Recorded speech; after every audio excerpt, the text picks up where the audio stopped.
I এদিকে I I এদিকে আমি সত্যি বলছি সত্যি করে বল তুই আমার টাকা কোথায় রাখিস কোথায় রাখিস টাকা আমি আপনার কোনো টাকা চুরি করিনি এই জায়গা আবার কি হচ্ছে বল আমার টাকা কোথায় রাখিস হুজুর আমি কোনো টাকা চুরি করিনি হুজুর বিশ্বাস করেন আমি আবার মিছে কথা কইছিস তুই টাকা বের কর আগে টাকা কোথায় রাখিস বের কর চুরি করিনি হুজুর হুজুর সত্যি কথা আমি আপনার টাকা চুরি করিনি আপনার ছোট ছেলে আপনার টাকা চুরি করেছে হ্যাঁ নিজে চুরি করে আমাকে ফাঁসিয়ে দিচ্ছে এই তুই টাকা চুরি করে আমাকে দোষ দিচ্ছিস কেন আব্বু বিশ্বাস করেন আমি আপনার টাকা চুরি করিনি চুরি করেছে ও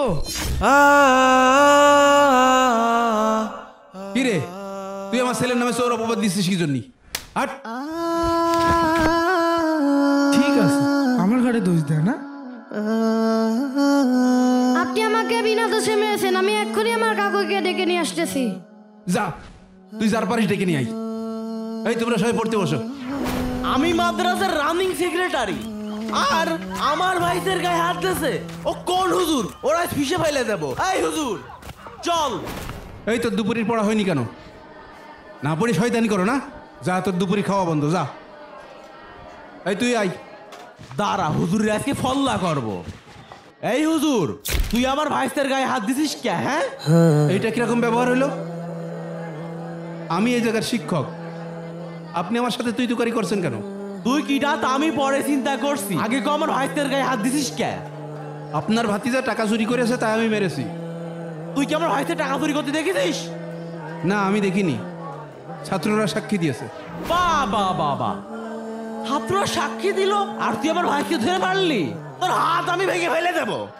ভাইজান কি হয়েছে আপনি হাফেজ সাহেবের গায়ে হাত তুলতে যাচ্ছেন কেন আপনার হাফেজ সাহেব আমার ভাইকে চোর অপবাদ দিয়েছে এবং মেরেছে পর্যন্ত ও হয়তো ভুলে যাচ্ছে আমি মাদ্রাসার রানিং সেক্রেটারি কি হাফেজ সাহেব এটা আমি কি শুনছি আমার টাকা চুরি হয়েছে ছাত্ররা সাক্ষী দিল ও টাকা চুরি করেছে তাই আমি ওরে মেরেছি ও যে টাকা চুরি করেছে আপনি কি এটা দেখেছেন না আমি নিজ চোখে দেখিনি ছাত্ররা সাক্ষী দিল তাই আমি মারিছি এই দেখিস নি তো গায়ে হাত দিছিস কে আচ্ছা আপনি শান্ত হন এত উত্তেজিত হওয়ার কিছু নেই তো আমি বিষয়টা দেখছি মাদ্রাসায় সিসি ক্যামেরা আছে কে টাকা চুরি করেছে সেটা আমি এখনই বের করে দিচ্ছি এই রে এবার তো ঝামেলা হয়ে যাবে না যেভাবে হোক কিছু একটা করতেই হবে চলেন আমরা অফিসে গিয়ে চেক করি আজকে আমি শেষ তাড়াতাড়ি যাই আর আপনারাও আসেন আসেন কে চুরি করতে পারে হাফেজ সাহেব আসেন আসেন সিসি ক্যামেরা চেক করলে বোঝা যাবে কে চুরি করেছে এই সিসি ক্যামেরাটা চেক করো তো ঠিক আছে ভাই করছি কেউ কোনো যা দেখছে না তো একটু বন্ধ করে দিস ইন্নালিল্লাহ কারেন্ট যাওয়ার সময় এমন সময় করেন এত কেন? টাইমে লোডশেডিং দেখ কি যে একটা বিপদে বললাম কেউ আসছে না তো আধা ঘন্টা হয়ে গেল এখনো কারেন্ট আসছে না কাটআউটে কোনো ডিস্টার্ব হলো নাকি এই হাফেজ সাহেব আপনি একটু যাই দেখেন তো কাটআউট ঠিক আছে কিনা জি জি যাচ্ছি কিরে তুই এখানে কেন আব্বু আমি কিছু করিনি আব্বু আমি দাঁড়িয়ে দাঁড়িয়ে দেখছি আর সুইচ বন্ধ কেন আব্বু লাইনে মনে হয় কিছু সমস্যা আছে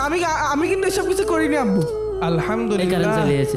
ভাই ওই সিসি ক্যামেরাটা একটু চেক দেন তো তাড়াতাড়ি চেক ঠিক দেন আছে ভাই। চেক দেন আই এদিকে আই না আমি যাচ্ছি আয়, না, আয়। আব্বু তোমরা দেখো এদিকে আয়। না আব্বু না আমি যাবো না তোমরা দেখো দেখি সরেন তো আব্বু তোমরা দেখো আমার ওরাই পড়া আছে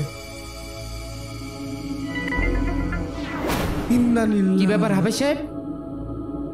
ওইটা তো আপনার ছেলেই মনে হচ্ছে ওই দেখেন ওই যে টাকাটা হাতে নিচ্ছে হ্যাঁ হ্যাঁ হ্যাঁ এই তো আপনার ছেলে আজকে আমার শেষ দিন আমি এই কি করে আছিস দাঁড়া সি সি সি শেষ পর্যন্ত আমার ছেলে চুরি করলো এই দেখেন টাকাটা জুব্বার পকেটে নিয়ে নিল আপনি যে অন্য ছেলেকে শাসন করছেন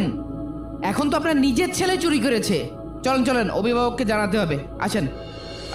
দেখলেন তো হুজুর কিটা টাকা চুরি করেছে আমার ভাইদের খামোখা চোর অপবাদ দিল মারলো কইলো না নাকি ভাই আপনি চুপ করেন রাগ করা তো সম্পূর্ণ হারাম আল্লাহ রসুল সাল্লাল্লাহু আলাইহি সাল্লাম বলছে তোমরা রাগ করো না এইভাবে উনি 3 বার বলছেন আর হাফেজ সাহেব আপনি যাচাই বাছাই ছাড়া একজন ছাত্রের গায়ে হাত তুলেছেন এটা মোটেও ঠিক করেননি হুজুর ওর ছেলেরা এই মুহূর্তে বরখাস্ত করেন ভাই আপনি যার উপর রাগ দেখাচ্ছেন ভুলে যাবেন না সে কিন্তু আপনার ভাতিজার শিক্ষক আপনি যেমন আপনার ভাতিজার পিছনে পরিশ্রম করছেন আর আপনার ভাতিজাকে মানুষ করার জন্য সেও কিন্তু দিনরাত পরিশ্রম করছে হুজুর রাগের মাথায় আমি আপনাদের সাথে অনেক খারাপ ব্যবহার করে ফেলেছি আপনারা দুজনেই আমাকে ক্ষমা করে দিয়েন ভাই আর একটা কথা শোনেন, আমার জীবনে আমি অনেক ছাত্রকে দেখেছি নষ্ট হয়ে যেতে শুধুমাত্র শিক্ষকের সাথে খারাপ ব্যবহার করার কারণে। একজন শিক্ষকের দোয়ায় একটা ছাত্র যেমন অনেক বড় হতে পারে, তেমনি ভাবে শিক্ষকের বদদোয়ায় একটা ছাত্রর জীবন ধ্বংস হয়ে যেতে পারে। পূর্বের অভিভাবকরা তাদের সন্তান আমাদের কাছে দিয়ে বলতো, হুজুর আমার সন্তানকে আপনার কাছে দিয়ে গেলাম, তাকে মানুষের মতো মানুষ করার দায়িত্ব আপনার। হায় আফসোস, এখনকার অভিভাবকরা ছাত্রকে একটু ধমক দিলে শিক্ষককে মারতে চলে আসে, হুজুরকে মারতে চলে আসে। একটু খোঁজ নিয়ে দেখবেন ওই সমস্ত ছাত্ররা কখনো মানুষ হতে পারবে না। বর্তমান সময়ে পড়াশোনা শিখে মানুষের মতন মানুষ হচ্ছে না, কেন জানেন? কারণ শিক্ষকের লাঠির শাসন উঠে গেছে। এই জন্য মনে রাখবেন, শিক্ষকের লাঠির বাড়িও ছাত্রের জন্য একটা দোয়া। আসলে আমারও ভুল হয়েছে, আমি সত্যটা সঠিকভাবে না জেনে আগেই ওর গায়ে হাত দিয়ে ফেলেছি।